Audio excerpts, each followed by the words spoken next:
Qu'est-ce que le don de la foi selon 1 Corinthiens chapitre 12 versets 7 à 9? Or, à chacun, la manifestation de l'Esprit est donnée pour le bien de tous. En effet, à l'un est donné par l'Esprit une parole de sagesse, à un autre une parole de connaissance, selon le même Esprit, à un autre la foi par le même Esprit.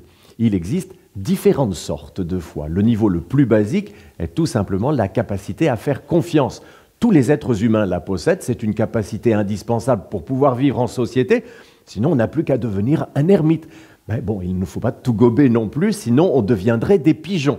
Il y a ensuite la foi qui sauve, selon Hébreux 11:6. Or, sans la foi, il est impossible d'être agréable à Dieu, car il faut que celui qui s'approche de lui croie que Dieu existe et qu'il récompense ceux qui le cherchent. Il y a encore le fruit de l'Esprit qui est la foi, selon Galates chapitre 5, verset 22.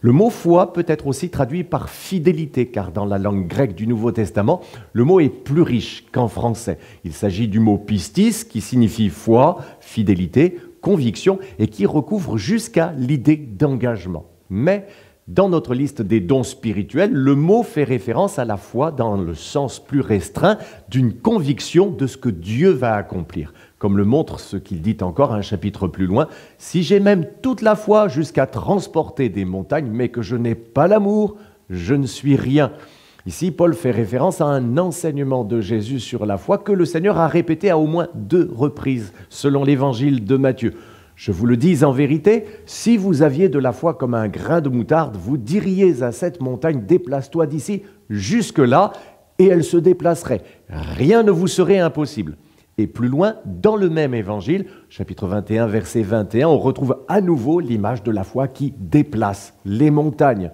C'est donc pour nous chrétiens une expression proverbiale sortie de la bouche de Jésus lui-même sur la puissance insoupçonnée de la foi qui a le pouvoir d'accomplir les plus grands changements et de renverser les situations.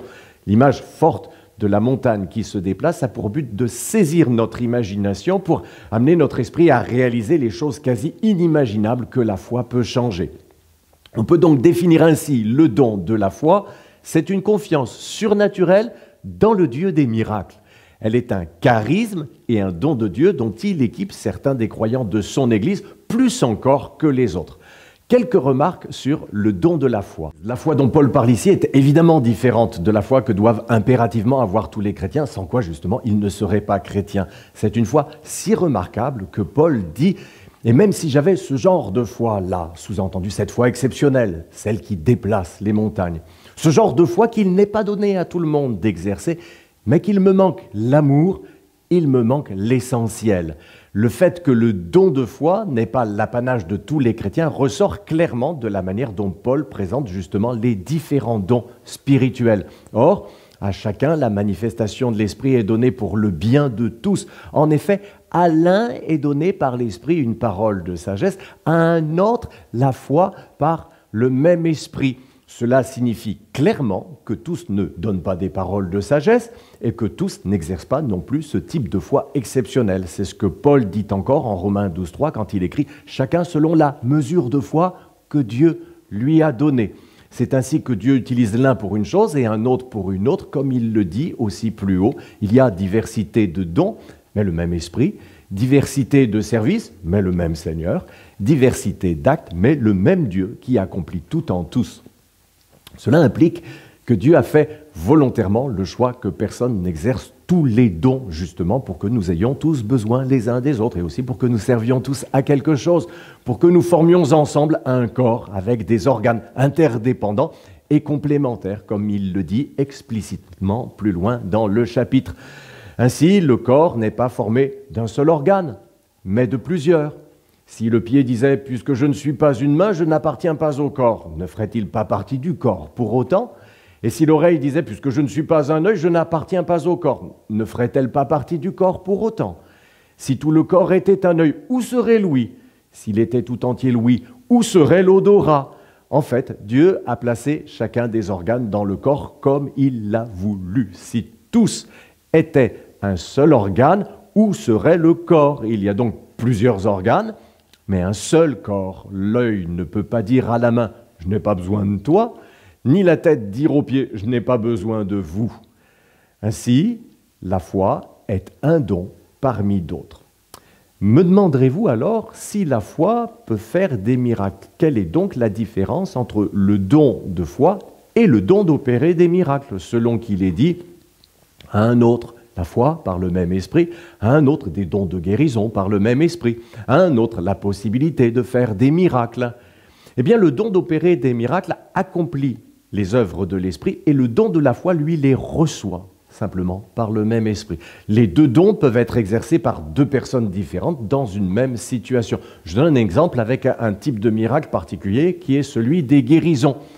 Une personne de votre famille serait gravement malade. Vous priez jusqu'à recevoir la conviction que Dieu va le guérir. C'est la foi. Vous ne savez pas quand, vous ne savez pas comment, mais vous savez en vous-même que Dieu va le faire. Et puis le soir même, vous amenez le malade à l'église pour qu'il reçoive l'imposition des mains. Le pasteur prie pour lui, sans avoir conscience de la gravité de la maladie, et Dieu guérit le malade. Vous avez exercé le don de foi, et le pasteur a exercé ici le don des guérisons. Un autre exemple où le don de foi se différencie du don d'opérer des miracles. Vous croyez en un miracle dans une situation particulière, mais vous n'êtes pas présent au moment où Dieu l'accomplit. Ou bien encore, Dieu l'accomplit pendant que vous-même, vous dormez. C'est votre foi qui a été active, mais vous n'avez pas été physiquement à l'œuvre dans le miracle, comme quand, par exemple, Pierre prend le boiteux par la main en lui disant « Lève-toi et marche ». On a un exemple de cette distinction entre la foi et l'opération du miracle en Hébreux 11, 33 à 35, quand il est dit « Par la foi, des femmes ont retrouvé leur mort par la résurrection ». Il y a ici une allusion à ces résurrections d'enfants rapportées dans l'Ancien Testament avec les prophètes Élie puis Élisée, en 1 Roi 17, 17 à 23, et puis aussi 2 Rois 4, 20 à 35. Dans ces deux cas, les mères respectives des enfants décédés ont manifesté leur foi et sollicité la prière de l'homme de Dieu. Mais elles n'ont pas pour autant été les instruments directs du miracle de résurrection qui, lui, s'est opéré une fois avec le prophète Élie et l'autre fois avec le prophète Élisée. Cela dit, le texte inspiré de la lettre aux Hébreux attribue à juste titre la résurrection des enfants à la foi de leur mère. Et c'était bien là l'essentiel, et non pas le fait que ce soit elles qui aient été les instruments directs du miracle. Comment reconnaître la manifestation du don de foi dans votre vie? La réponse se trouve dans cette parole d'Hébreux 11, 1 que je vous cite ici dans la transcription Parole vivante. Et qu'est-ce que la foi? C'est une ferme confiance dans la réalisation de ce qu'on espère. C'est une manière de le posséder déjà par avance. Croire, c'est être absolument certain de la réalité de ce qu'on ne voit pas encore. Les autres traductions disent qu'il s'agit d'une démonstration de ce qu'on ne voit pas encore, dans le sens d'une démonstration intérieure par le Saint-Esprit. C'est une manière de le posséder d'avance. Quand vous exercez le don de foi, vous portez en vous-même l'exaucement comme la femme enceinte porte son enfant. Vous ne savez pas forcément quand ça va arriver, mais par votre foi, vous le possédez déjà en vous. Et vous savez que le bébé arrive.